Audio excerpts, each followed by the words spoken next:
عبده ورسوله يا أيها الناس اتقوا ربكم الذي خلقكم من نفس واحدة وخلق منها زوجها وبث منهما رجالا كثيرا ونساء واتقوا الله الذي تساءلون به والأرحام إن الله كان عليكم رقيبا يا أيها الذين آمنوا اتقوا الله حق تقاته ولا تموتن إلا وأنتم مسلمون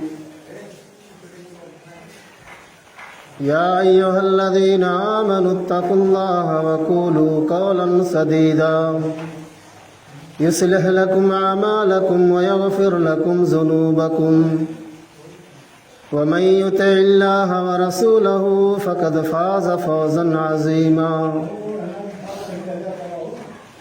أما بعد فإن خير الحديث كتاب الله وخير الهدي هدي محمد صلى الله عليه وسلم وشر الأمور محدثاتها وكل محدثة بدعة وكل بدعة ضلالة وكل ضلالة في النار. أعوذ بالله من الشيطان الرجيم. بسم الله الرحمن الرحيم. قاف والقرآن المجيد بل عجبوا أن جاءهم منذر منهم فقال الكافرون هذا شيء عجيب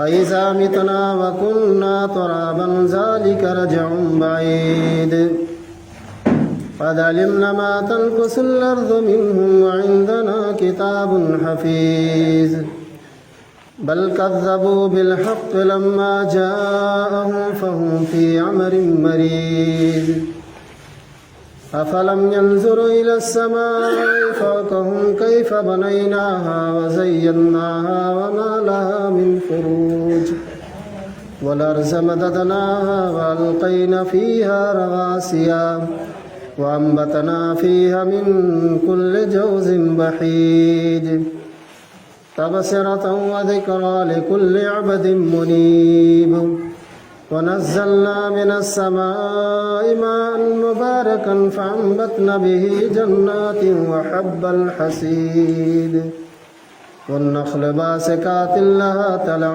نضيد رزقا للعباد وأحيينا به بلدة ميتا كذلك الخروج كذبت قبلهم قوم نوح وأصحاب الرث وثمود وعاد وفرعون وإخوان لوط وأصحاب الأيكة قوم تبع إن كل كذب الرسل فحق وعيد أفعين بالخلق الأول بل هم في لبس من خلق جديد. وقال الله تبارك وتعالى في كلامه المجيد بسم الله الرحمن الرحيم